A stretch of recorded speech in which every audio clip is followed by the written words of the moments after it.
So the beautiful thing about the two words I started with, everyone and nurture, is that everyone is a beneficiary.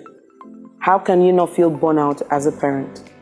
How can you see the family, every member of the family, try to make a difference in the lives of the other ones, young and old? How can we do that?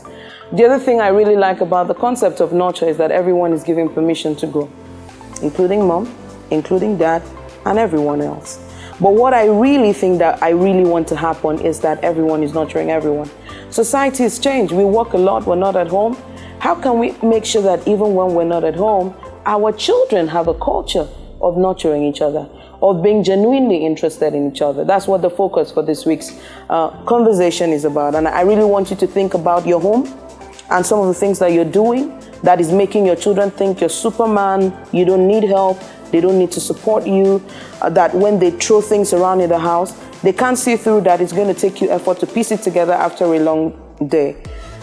No matter how young your children are or no matter how old they are, there should be an effort to bring in empathy as a culture in your home. So I spoke a lot about the needs, identifying the needs of your family members in the previous video. In this video, I want to focus on finding the strength that you have in your home. Every team is made up of people with complementary skills. What that means is that the skills are not the same. The behavior is not the same. The attitude and the reactions may not be the same. But we're able to harness each and every one to create a nurturing environment that is helpful for everyone. Within your home, some of your children have different amazing strengths. Usually as parents, we stereotype our expectations of what our children's strengths should be. So a parent will be quick to introduce their child that is vocal, that is doing well academically, but they may not notice the one that always makes sure there's water in the fridge for mom when they're back. They may not notice the one that is organized and orderly and tidy. They may not recognize the one that is an artist who does some things that we actually do not consider very important. We need to be able to understand that every gift in the house is important. Every gift in the house is significant. Now, because of that, we resist the urge to compare our children. No comparisons. We just maximize what they bring to the table. There's no basis to compare at all. Rather, we seek to find ways to accentuate what they're seeing. We identify with them. We tell them, I can see you can do this so well. And we steadily encourage them to bring it out.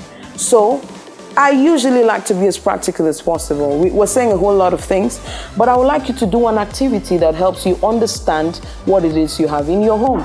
Do you want to sketch out some of the areas of your life that you're running like Superman, that you think that if your children had a better understanding, some level of help will come?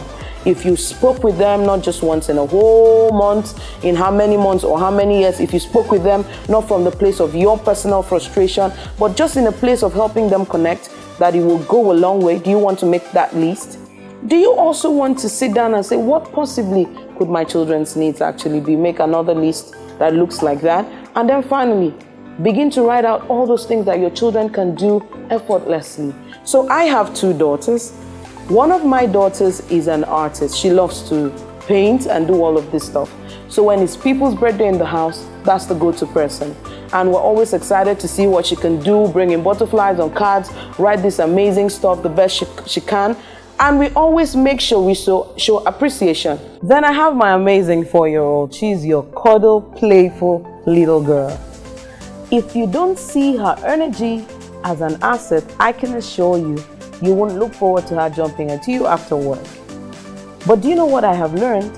When I come home from work, she's the one person that comes to say, hey, mommy, I was working, I'm tired. She's playing with you, she's touching your jaw, she's trying to, make you relax. Because your home should be a nurturing place. It helps you not burn out. It makes you stay refreshed. So in mining for the strength within your home, look for the things that your children do effortlessly. Give them opportunity to do them. Celebrate for them. Celebrate them for doing those things. And then start looking out for, could this thing really be something I could really use, that could nurture me, that could strengthen me, and so on and so forth. But there's so much in the home. There's so much to support us. We're a team. We are there for each other. So there's some things you're looking for that is in one of your kids. You just haven't taught them yet how to pay attention to you and how to birth them.